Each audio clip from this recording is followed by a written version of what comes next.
Hello મિત્રો, હું યોગેશ રંગેડિયા આપ સૌનું સ્વાગત કરું છું આપણી સૌની સ્માર્ટ ટોક ચેનલ ખાતે. મિત્રો, આજે આપણે જોઈશું જાહેર વહીવટના અમુક ક્વેશ્ચન કે જે પરીક્ષાની બાબતે અગત્યના છે. આપણે જોઈએ પહેલો પ્રશ્ન કે જાહેર વહીવટના પિતા કોણ છે? તો કે વુડરો વિલ્સન. જાહેર વહીવટના પિતા વુડરો વિલ્સન.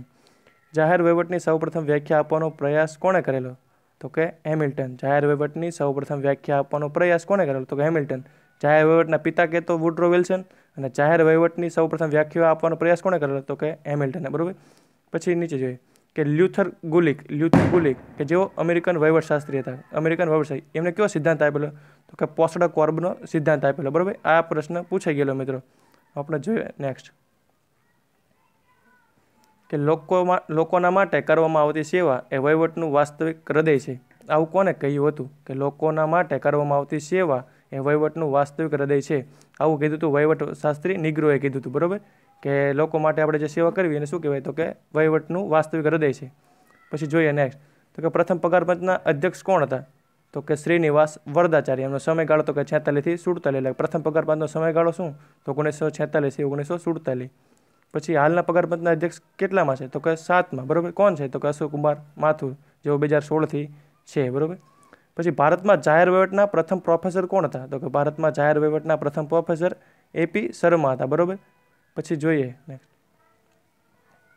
કે કારકિર્દી વિકાસનો યોગ્ય ક્રમવાર દર્શાવો. તો કે સૌ પ્રથમ શું થાય? ઘડતર, પછી વિકાસ, પછી પરિપક્વ, ઘટતો અથવા પડતી. બરાબર. આ છે 4 કારકિર્દી વિકાસના યોગ્ય ક્રમવાર. બરાબર. પછી જોઈએ કે નાણાં પંચના અધ્યક્ષ કે 14માં નાણાં પંચના અધ્યક્ષ કોણ હતા? તો વાયવી રેડ્ડી. અને હાલના એટલે કે છે હવે આવવાનું છે 2020 થી 25 કે 15મું નાણાં પંચના અધ્યક્ષ કોણ છે? તો કે નંદકિશોર સિંહ. પછી જોઈએ નેક્સ્ટ 0 ઓવરની પ્રથા ભારતીય સંસદની પદ્ધતિમાં ક્યારથી અમલમાં છે? 0 ઓવર એટલે કે શૂન્યકાળ કે જે આપણે ભારતની સંસદમાં ક્યારથી દાખલ કરવામાં આવી? તો કે 1962થી અમલમાં આવી. બરાબર. પછી જોઈએ કે કઈ સમિતિને સતત સરકારની સમિતિ કહેવાય છે? એટલે કે કઈ સમિતિને સતત સરકારની સમિતિ કહેવાય? તો કે અંદાજ સમિતિને સતત સરકારની સમિતિ કહેવાય છે. બરાબર. હવે આપણે જોઈએ કે અંદાજ સમિતિ વિશે થોડીક વધારે માહિતી.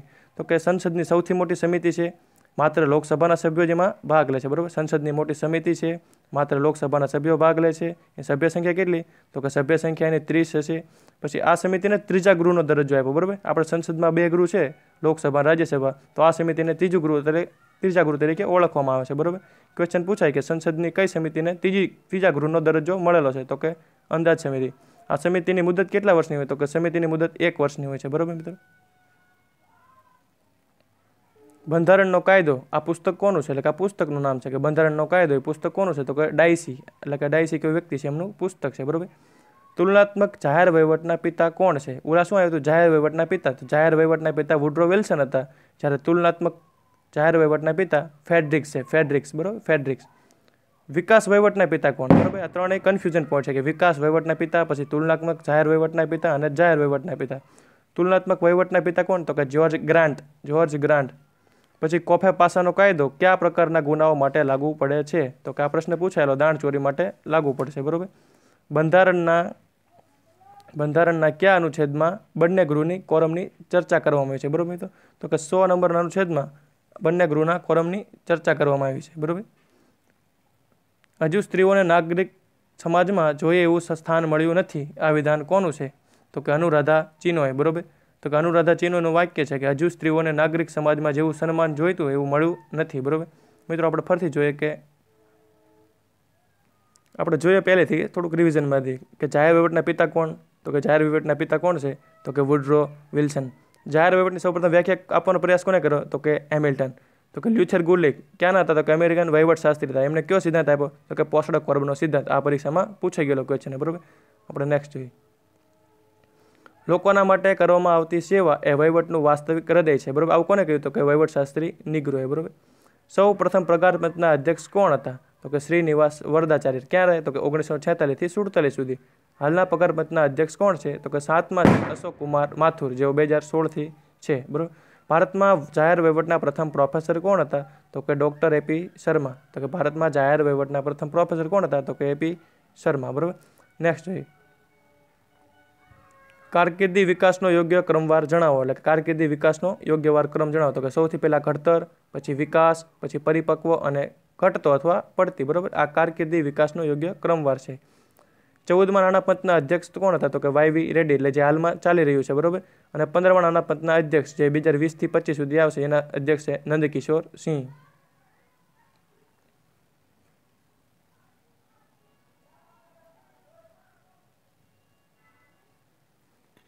0 ઓવરની પ્રથા ભારતીય સંસદની પદ્ધતિમાં ક્યારથી અમલમાં છે?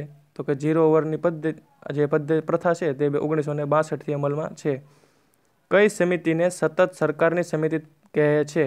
તો કે અંદાજ સમિતિ છે એને આપણે સરકારની સતત સમિતિ તરીકે ઓળખવામાં આવે છે, બરાબર.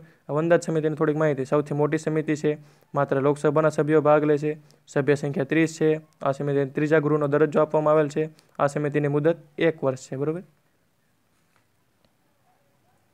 બંધારણનો કાયદો આ પુસ્તકના લેખક કોણ છે? તો કે ડાયસી. તુલનાત્મક જાહેર વહીવટના પિતા ફેડરિક્સ. વિકાસ વહીવટના પિતા કોણ? જ્યોર્જ ગાન્ટ, બરાબર. અને જાહેર વહીવટના પિતા કોણ? તો કે વુડરો વિલ્સન. કોફે પાસાનો કાયદો કયા ગુનાઓ માટે લાગુ પડે છે? તો કે દાણચોરી માટેનો લાગુ પડે છે, બરાબર. બંધારણના કયા અનુચ્છેદમાં બંને ગૃહના કોરમની ચર્ચા કરવામાં આવી છે? તો કે બંધારણના 100મો અનુચ્છેદ છે એમાં આપણે બંને ગૃહના કોરમની ચર્ચા કરવામાં આવેલી છે, બરાબર. હવે આપણે જોઈએ કે જે પરીક્ષાઓમાં પૂછાઈ ગયેલા પ્રશ્નો છે એની આપણે ચર્ચા કરશું, બરાબર. સત્તાનું પ્રતિનિધિત્વ હોવું એ કયા પ્રકારની પ્રક્રિયા છે? તો કે વહીવટી પ્રક્રિયા છે, બરાબર. આ પ્રશ્ન પૂછાઈ ગયો છે સિનિયર ક્લાર્ક 2017માં. નોકરશાહી માટે વપરાતો શબ્દ બ્યુરોક્રસી કયા શબ્દ પરથી કઈ ભાષાનો છે? તો કે ફ્રેન્ચ ભાષાનો છે, બરાબર. જે સિનિયર ક્લાર્ક 2017માં પૂછાઈ ગયેલો છે, બરાબર. પછી જોઈએ ભારતમાં જિલ્લા કલેક્ટરની સ્થાપના કોના દ્વારા કરવામાં આવી હતી? તો કે લોર્ડ વોરન હેસ્ટિંગ્સ, જે સિનિયર ક્લાર્કનો ક્વેશ્ચન જ છે એમાં પૂછાઈ ગયેલો, બરાબર. ભારતમાં જાહેર વહીવટ અંગેનું શિક્ષણ સૌપ્રથમ કયા વિશ્વવિદ્યાલયમાં શરૂ કરવામાં આવ્યું હતું? બરાબર. તો કે લખનૌ વિશ્વવિદ્યાલયમાં શરૂ કરવામાં આવ્યું હતું. જાહેર વહીવટનું સૌપ્રથમ શિક્ષણ લખનૌ વિશ્વવિદ્યાલયમાં શરૂ કરવામાં આવેલું હતું, બરાબર. ટ્રાય તો કે telecom regulatory authority of India, એની સ્થાપના ક્યારે થઈ? તો 1997માં. ટ્રાયની સ્થાપના 1997. આપણે જોઈએ અગત્યની સ્થાપનાઓ કે એને કયા વર્ષમાં થયેલી છે, બરાબર. નાબાર્ડની સ્થાપના 12 જુલાઈ 1982ના રોજ થઈ હતી, બરાબર. સેબી તો કે સેબીની સ્થાપના 1988માં થઈ હતી, પણ 1992માં કાનૂની દરજ્જો મળેલો, બરાબર. ઇરડાની સ્થાપના 1999. ફસાય એટલે કે આપણે ફૂડ એન્ડ સેફ્ટી આવે એની સ્થાપના 2008માં થઈ હતી, બરાબર. હવે બધાના આપણે મુખ્ય મથક જોઈશું કે બધાના મુખ્ય મથક ક્યાં છે. તો કે સેબી તો સેબીનું મુખ્ય મથક ક્યાં? મુંબઈ. ટ્રાયનું મુખ્ય મથક નવી દિલ્હી. ઇરડાનું મુખ્ય મથક હૈદરાબાદ. નાબાર્ડનું મુખ્ય મથક મુંબઈ. ફસાઈનું એટલે કે નવી દિલ્હીનું મુખ્ય મથક. સૌપ્રથમ કાયદા પંચના અધ્યક્ષ કોણ હતા? તો કે મોતીલાલ સેતરવાડ હતા, બરાબર. એટલે કે આપણે જે કેવી MC સેતરવાડ, બરાબર, એ હતી. એટલે કે એમનું પૂરું નામ હતું મોતીલાલ સેતરવાડ. હાલના 21માં જે કાયદા પંચના અધ્યક્ષ છે એમનું પૂરું નામ તો કે બલબીરસિંહ ચૌહાણ, BS ચૌહાણ, બરાબર. આપણે જોઈએ થોડા કન્ફ્યુઝન પોઈન્ટ જોઈએ તો કે રાષ્ટ્રીય વિકાસ પરિષદની સ્થાપના ક્યારે થઈ? તો કે વિકાસ પરિષદની સ્થાપના 1952માં થઈ હતી, બરાબર. રાષ્ટ્રીય એકતા પરિષદની સ્થાપના ક્યારે થઈ? તો કે એકતા પરિષદની સ્થાપના 1986માં થઈ. માનવ અધિકાર આયોગની સ્થાપના એટલે કે રાષ્ટ્રીય માનવ અધિકાર આયોગની સ્થાપના ક્યારે થઈ? તો કે 1993માં. સૌ પ્રથમ કાયદા પંચ ક્યારે અમલમાં? તો કે 1955માં, બરાબર મિત્રો. આપણે વિડીયો જોયું એમાંથી ઘણું બધા ક્વેશ્ચન IMP જેવા છે, બરાબર મિત્રો. ભૂલચૂક હોય તો કોમેન્ટમાં જણાવી દેજો. Thank you.